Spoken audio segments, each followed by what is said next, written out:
In the wake of the Sandy Hook school shooting last December, tighter gun control laws have been introduced in the Northeast as they have elsewhere. But New England also happens to be where many of the biggest gun manufacturers are based, and they've been producing firearms there for centuries. Post-video journalist Whitney Shefte reports on the controversial gun control debate unfolding in a region that's been nicknamed Gun Valley. You going for the head? Yep. Okay. Yeah, I can't even see anything on the... Shoot again? Over 25 gun manufacturers, such as Colt, Smith & Wesson, and Sig Sauer, are based in New England, and in 2011 they produced 37% of rifles made in this country, according to the National Shooting Sports Foundation. They also produced 80% of the revolvers and 40% of the pistols.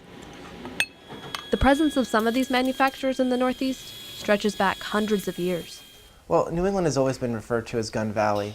It goes back to the very beginning of European colonization. By the 1630s, you have in Massachusetts Bay firearms being made entirely locally. In small numbers, that doesn't really become a larger number for another generation or two. Despite the fact that New England has long been considered one of the most liberal pockets of the country, some manufacturers like Stag Arms in New Britain, Connecticut, have decided to call the region home within the past decade. We have many craftsmen and talented employees in this area, which makes it a very attractive place for gun manufacturers like myself to operate. How could anyone think that my son or any of those whose lives were stolen that day were so disposable that it is acceptable to do nothing? The Northeast already holds some of the toughest gun control laws in the country. And after the shooting in Newtown, Connecticut in December, states are proposing even stricter legislation. We have an assault weapons ban in the state of Connecticut, but there are some obvious loopholes. So we need to strengthen that law. So I pledge to you, I will do all I can to move the common sense majority forward, to do all we can to take the weapons of war out of the hands of those who would harm our children.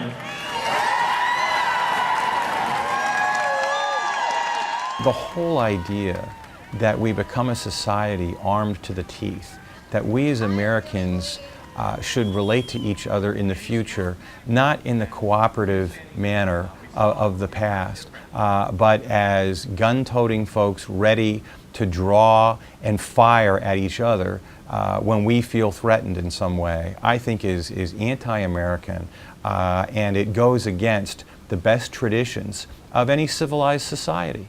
A lot of people are scared of these black rifles, these assault rifles, because they seem to be extra lethal.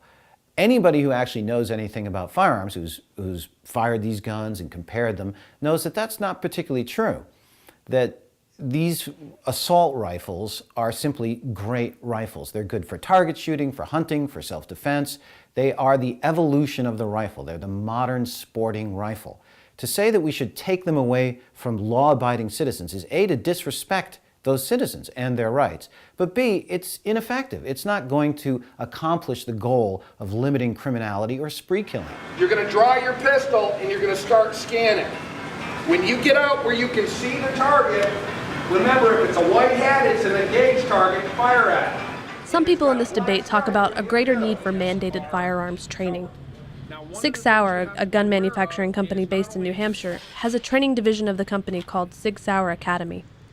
Law enforcement officials, security guards, and what they call responsible citizens learn how to use their weapons in a variety of scenarios. Shooters and beds. From our aspect, we're focused on training people how to be safe and responsible with guns. That's our mission out here. No, come on back.